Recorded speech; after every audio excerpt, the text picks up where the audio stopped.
नमस्ते दोस्तों, आप सभी का स्वागत है जियो युग में। बिल्कुल। आज की चर्चा बहुत ही खास होने वाली है। हाँ, और आज हमारे पास शोध पत्रों और CWC यानी केंद्रीय जल आयोग की विस्तृत रिपोर्टों का एक बहुत ही बड़ा स्टैक है। और कुछ बेहद दिलचस्प ऐतिहासिक दस्तावेज भी है हमारे पास। सही कहा, जिनके जरिए हम भारत के जल प्रबंधन और विशाल बांधों की इस गहन चर्चा में उतरने वाले हैं। हम अक्सर जब भी हम किसी बांध के बारे में सोचते हैं तो हमारे दिमाग में सिर्फ कंक्रीट की एक बहुत बड़ी दीवार आती है। हाँ, एक दीवार और उसके पीछे रुका हुआ अथाह पानी।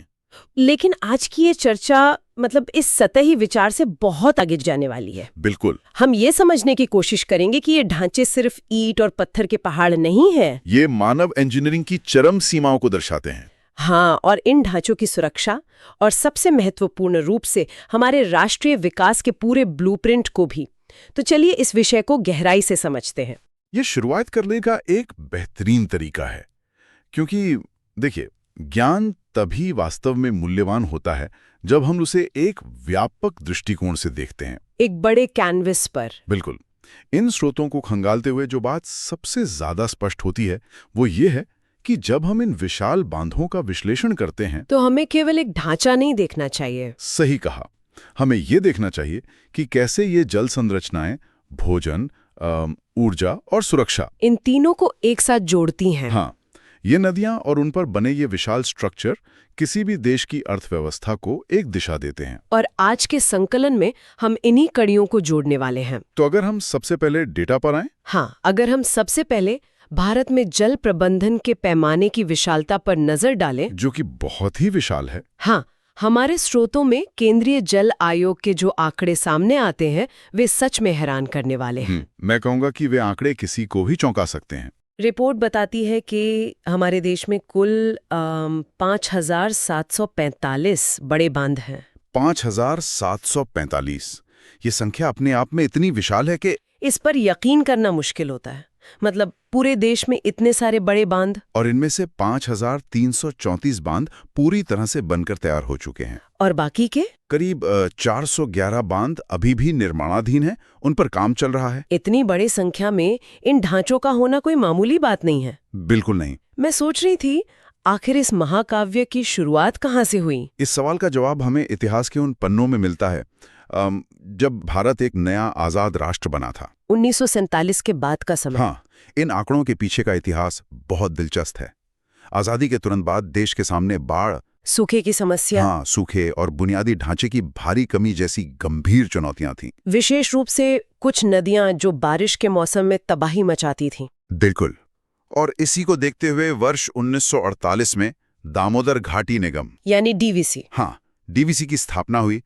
ये स्वतंत्र भारत की पहली बहुउद्देशीय नदी घाटी परियोजना थी। ये सिर्फ एक सरकारी योजना नहीं थी। नहीं, ये एक ऐसा कदम था जिसने ये तय किया कि हम अपनी नदियों के पानी का उपयोग विनाश की जगह विकास के लिए कैसे कर सकते हैं। मैंने स्रोतों में ये भी पढ़ा है कि इसी DVC के तहत ही कुछ बहुत ही महत्वपूर्ण शुरुआती बांधों का निर्माण हुआ था। हाँ, कुछ बहुत ही प्रतिष्ठित ढांचे, जैसे कि 1953 में बना तिलैया बांध, और उसके बाद 1955 में कुनार बांध, और फिर 1959 में बनकर तैयार हुआ पंचायत बांध। सही है। इन परियोजनाओं को बहुउद्देश्य कहा गया। उस समय के हिसाब से ये विजन काफी उन्नत लगता है ना? बिल्कुल। उस दौर में ये एक बहुत ही क्रांतिकारी सोच थी।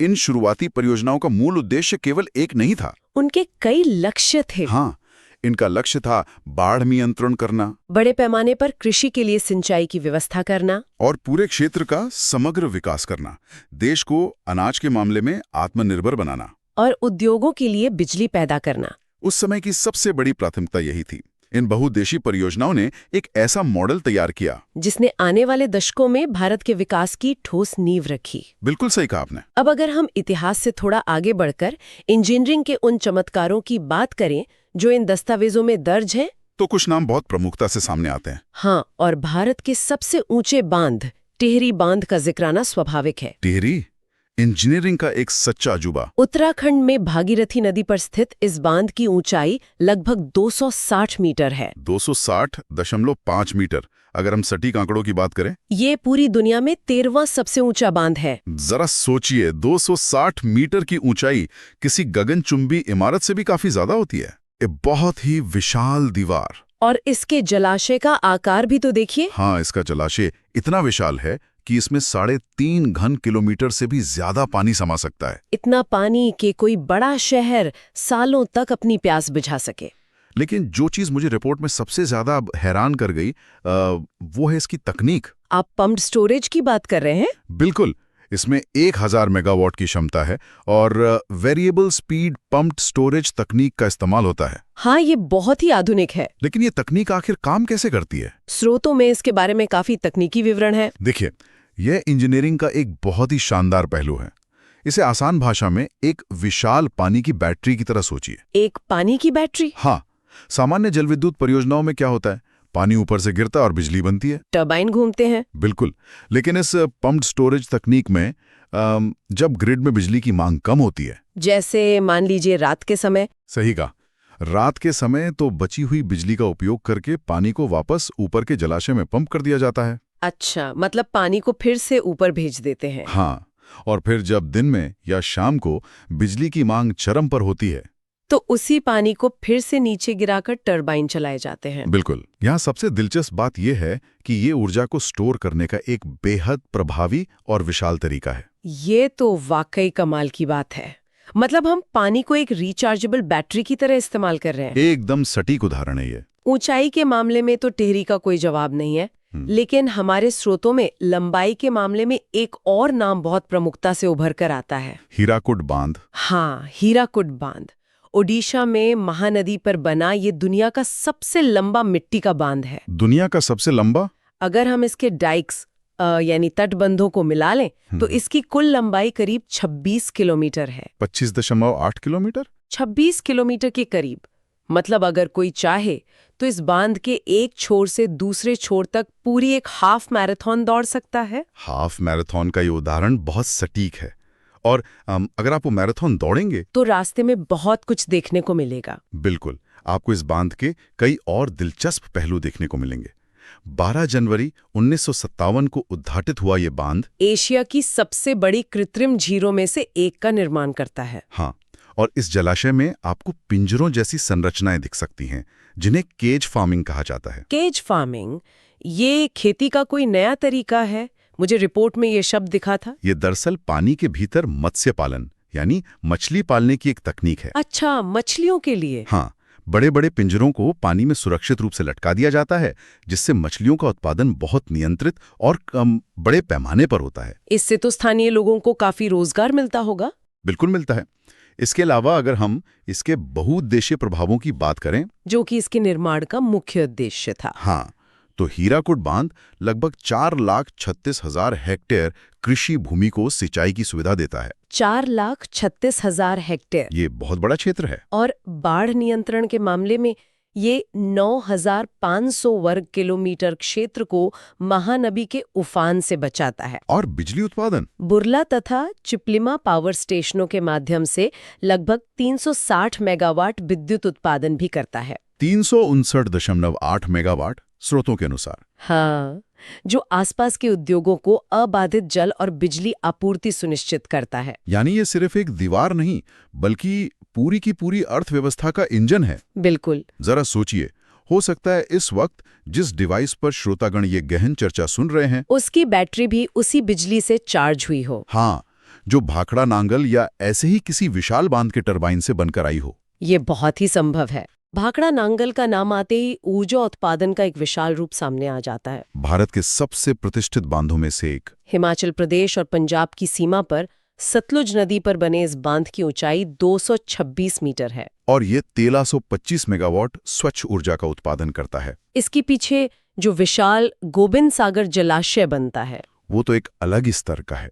वो 1 करोड़ हेक्टेयर क्षेत्र में सिंचाई का आधार है। 1 करोड़ हेक्टेयर, ये आंकड़े सच में चौंकाने वाले हैं। ये आंकड़े जितने दिलचस्प हैं, इसके पीछे का सामाजिक प्रभाव उससे भी ज्यादा गहरा है। कैसे? इतने बड़े पैमाने पर सिंचाई का मतलब है लाखों किसानों के खेतों तक पानी पहुंचना।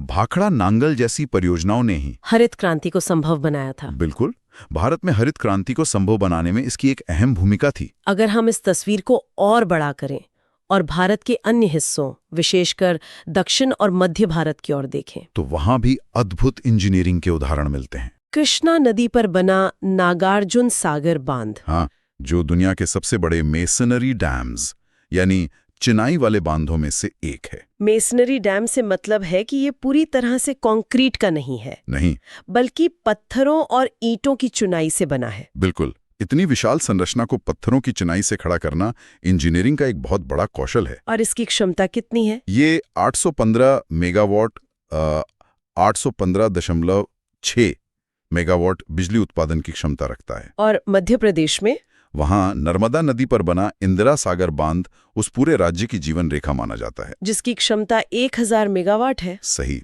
और क्षेत्रीय स्तर पर भी ऐसे कई बांध हैं जिन्होंने दशकों से वहां की अर्थव्यवस्था को संभाले रखा है। हाँ, महाराष्ट्र के कोयना बांध को ही ले लीजिए। रिपोर्ट बताती है कि यह लगभग 1960 मेगावाट का विशाल जल विद्युत उत्पादन करता है। और कर्नाटक में तुंगभद्रा बांध, जिसकी क्षमता हालांकि 72 मेगावाट है, लेकिन वो वहां की कृषि और उद्योगों का मुख्य आधार है। बिल्कुल। और एक ढांचे के बारे में तो मैं विशेष रूप से बताना चाहूंगा, तमिलनाडु का मैट्टूर बांध। हाँ, सबसे हैरानी की बात मुझे तमिलनाडु के कावेरी डेल्टा में स्थित इसी मैट्टूर बांध के बारे में पढ़कर लगी। इसका इतिहास बहुत पुराना है। ये ढांचे का निर्माण 1934 में हुआ था। आजादी से भी बहुत पहले। आजादी से पहले बना ये बांध आज भी वहां की कृषि का सबसे मुख्य स्रोत बना हुआ है। यही वो बिंदु है जहां हमें रुककर सोचना चाहिए कि दशकों पहले बने ये ढांचे आज भी करोड़ों लोगों का पेट भर रहे हैं। बिल्कुल। लेकिन जब हम करोड़ों लोगों के जीवन को प्रभावित करने वाले इतने बड़े ढांचों की बात करते हैं तो एक दूसरा पहलू भी सामने आता है। हाँ, हमारे स्रोतों में विकास और उससे जुड़े विस्थापन का एक बहुत ही संवेदनशील मुद्दा भी स्पष्ट रूप से दिखता है। कोई भी बड़ी बुनियादी ढांचा परियोजना अपने साथ कई जटिलताएं लेकर आती है। प्रगति और पारिस्थितिकी के बीच संतुलन कैसे बिठाया जाए, ये एक बहुत बड़ा सवाल है। एकदम सही। और इसी संतुलन को समझने के लिए हमारी फाइलों में सरदार सरोवर बांध का विस्तृत विश्लेषण मौजूद है। गुजरात में नर्मदा नदी पर बना ये गुरुत्वाकर्षण या ग्रेविटी बांध, ये भारत की सबसे महत्वाकांक्षी और चर्चित परियोजनाओं में से एक है। इसके आंकड़े बहुत ही भारी भरकम है। हाँ, इसकी ऊंचाई 163 मीटर और लंबाई 1210 मीटर है। रिपोर्ट्स के मुताबिक इस बांध को बनाने में लगभग 68 लाख घन मीटर कंक्रीट का इस्तेमाल हुआ है। 6.81 मिलियन घन मीटर कंक्रीट। ये इतना कंक्रीट है कि इससे कई छोटे शहर बसाए जा सकते हैं। बिल्कुल। इसके फायदों की सूची भी लंबी है। ये 1450 मेगावाट बिजली देता है और 18 लाख हेक्टेयर भूमि को सिंचाई प्रदान करता है। लेकिन इन सब के पीछे एक बहुत बड़ा सामाजिक पहलू भी है जिसकी चर्चा दस्तावेजों में निष्पक्ष रूप से की गई है। हाँ, हमारे स्रोतों में दोनों पहलू बहुत ही स्पष्ट रूप से सामने आते हैं। एक तरफ इस परियोजना के खिलाफ नर्मदा बचाओ आंदोलन एक प्रमुख आवाज बनकर उभरा। दस्तावेज बताते हैं कि इस परियोजना के कारण 90,000 से अधिक परिवारों के विस्थापन का गंभीर मुद्दा खड़ा हुआ। लोगों को अपनी पुश्तैनी जमीनें, अपने घर और अपना समाज छोड़कर दूसरी जगह जाना पड़ा। ये एक बहुत ही कठिन वास्तविकता है। दूसरी ओर इन्हीं रिपोर्ट्स में इसके व्यापक लाभों का भी उल्लेख है। बिल्कुल। इस बांध की बदौलत 3 करोड़ लोगों तक पीने का साफ पानी पहुंच रहा है। 3 करोड़ लोग, ये बहुत बड़ी आबादी है। कच्छ और सौराष्ट्र जैसे सूखाग्रस्त क्षेत्रों का विकास संभव हो पाया है, जहां कभी पानी की एक बूंद के लिए भारी संघर्ष करना पड़ता था। ये सच में एक बहुत ही नाजुक स्थिति है। मतलब एक तरफ विकास की रफ्तार और करोड़ों लोगों की प्यास बुझाने की सख्त जरूरत है, तो दूसरी तरफ उन हजारों लोगों का जीवन और अधिकार है जिन्हें इस विकास की कीमत चुकानी पड़ती है। दोनों ही पक्ष अपनी जगह बहुत महत्वपूर्ण है। और यही कारण है कि ऐसी परियोजनाओं में राष्ट्रीय पुनर्वास नीति और एनवायरमेंटल इम्पैक्ट असेसमेंट, जिसे हम पर्यावरणीय प्रभाव आकलन कहते हैं, हाँ, उसकी भूमिका सबसे अहम हो जाती है। ये आकलन ये तय करता है कि पर्यावरण को होने वाले नुकसान को कैसे कम किया जाए और जिन लोगों को अपनी जमीन छोड़नी पड़ रही है उनका उचित और सम्मानजनक तरीके से पुनर्वास कैसे हो। ये एक बहुत ही आवश्यक प्रक्रिया है। ये एक बहुत ही महत्वपूर्ण चर्चा है। अब जब हम इन ढांचों के निर्माण, इंजीनियरिंग और सामाजिक प्रभावों की बात कर चुके हैं, तो हमारे स्रोतों में एक और अध्याय खुलता है, जो शायद सबसे ज्यादा क्रिटिकल है, इनकी सुरक्षा। सेफ्टी, सबसे बड़ा मुद्दा। जैसा कि हमने पहले देखा, मेट्टूर बांध 1934 का है। और कई अन्य बांध भी दशकों पुराने हैं। ऐसे में इन पुराने हो रहे और विशालकाय कंक्रीट के ढांचों की सुरक्षा कैसे सुनिश्चित होती है? ये एक बहुत ही वाजिब सवाल है। क्योंकि अगर पानी के भारी दबाव के कारण इनमें कोई दरार आती है या ढांचा विफल होता है, तो नीचे बसे शहरों और गांवों के लिए परिणाम बेहद भयानक हो सकते हैं। जल प्रलय आ सकती है। बिल्कुल, ये आज के समय का सबसे ज्वलंत सवाल है। जैसे जैसे ये बुनियादी ढांचे पुराने हो रहे हैं, उनकी निगरानी की आवश्यकता भी तेजी से बढ़ रही है। तो इसके लिए क्या कदम उठाए जा रहे हैं? इसी चुनौती से निपटने के लिए भारत में बांध सुरक्षा अधिनियम 2021 लाया गया, जो 30 दिसंबर 2021 से प्रभावी हो चुका है। हाँ, ये अधिनियम कोई सामान्य दिशा निर्देश नहीं है, बल्कि एक बहुत ही मजबूत राष्ट्रीय कानूनी ढांचा है। रिपोर्ट में 2 प्रमुख संस्थाओं का जिक्र है जो इसके तहत काम करती हैं। सही कहा। पहली है राष्ट्रीय बांध सुरक्षा समिति, यानी NCDS, जिसका काम पूरे देश के बांधों के लिए नीतियां बनाना है। और दूसरी है राष्ट्रीय बांध सुरक्षा प्राधिकरण, यानी NDSA, जो एक रेगुलेटर की तरह काम करती है। बिल्कुल, और इन नीतियों को जमीन पर लागू करने के लिए तकनीकी सहायता देती है। रिपोर्ट में इस अधिनियम की धारा 38 का विशेष रूप से उल्लेख किया गया है। धारा 38, जो सीधे तौर पर जवाबदेही तय करती है। इसके तहत इन बांधों का व्यापक सुरक्षा मूल्यांकन किया जाना अनिवार्य है। इसके अलावा आपातकालीन कार्य योजनाएं, जिन्हें EAPs कहा जाता है, उनका निर्माण भी अनिवार्य कर दिया गया है। यहाँ एक बात जो अक्सर नजरअंदाज कर दी जाती है, वो ये है कि ये केवल कागजी नियम नहीं है। जमीनी स्तर पर क्या बदलाव आया है? इस अधिनियम ने निरीक्षण को एक सख्त कानूनी प्रक्रिया बना दिया है। विशेष रूप से मॉनसून से पहले और मॉनसून के बाद हर साल ऑडिट किया जाना अब अनिवार्य है। मॉनसून से पहले और बाद में? हाँ, इसे ऐसे समझिए जैसे किसी विशाल कंक्रीट के मरीज का सालाना हेल्थ चेकअप हो रहा हो। ये तो बहुत ही सटीक तुलना है। मॉनसून से पहले का ऑडिट ये सुनिश्चित करता है कि ढांचा आने वाले पानी के भारी दबाव और बाढ़ को झेलने के लिए पूरी तरह से तैयार है। और मॉनसून के बाद का ऑडिट? वो ये जांचता है कि उस भारी दबाव के कारण ढांचे में कोई सूक्ष्म दरार या नुकसान तो नहीं हुआ है। यह सतत प्रक्रिया संभावित खतरों को बहुत पहले ही पहचान लेने में मदद करती है। बिल्कुल। ये पूरी चर्चा हमें यह दिखाती है कि कैसे इंजीनियरिंग की भव्यता, सामाजिक नीतियां और सुरक्षा का रखरखाव मिलकर एक पूरा तंत्र चलाते हैं, एक इकोसिस्टम बनाते हैं। अगर हम भविष्य की ओर देखें तो ये स्पष्ट है कि हमारा विजन केवल नए और ऊंचे बांध बनाने तक सीमित नहीं रह सकता। बिल्कुल नहीं। हमें इन ढांचों के रखरखाव, कड़े सुरक्षा अधिनियमों के पालन और पारिस्थितिक संरक्षण के बीच एक बहुत ही स्थायी और मजबूत संतुलन खोजना होगा। यही वो ब्लूप्रिंट है जो आने वाली पीढ़ियों के लिए जल सुरक्षा सुनिश्चित कर सकता है। और भविष्य के इसी ब्लूप्रिंट में एक और परत जुड़ जाती है, तकनीक की। हाँ, आज के समय में बांधों की निगरानी के लिए सेंसर्स, डेटा एनालिटिक्स और AI का उपयोग बढ़ रहा है। इसके साथ ही जलग्रहण क्षेत्रों में जंगलों का संरक्षण भी उतना ही जरूरी है। पर्यावरण और इंफ्रास्ट्रक्चर को एक दूसरे के विरोधी के रूप में नहीं, बल्कि एक ही पारिस्थितिकी तंत्र के 2 अहम हिस्सों के रूप में देखा जाना चाहिए। बिल्कुल सही निष्कर्ष है ये। तो आज के इस पूरे स्रोतों के स्टैक को समेटते हुए हम ये कह सकते हैं कि भारत के ये विशाल बांध केवल कंक्रीट और मिट्टी की दीवारें नहीं है। ये हमारे देश की असल जीवन रेखाएं हैं। ये एक बहुत ही समग्र दृष्टिकोण पेश करते हैं।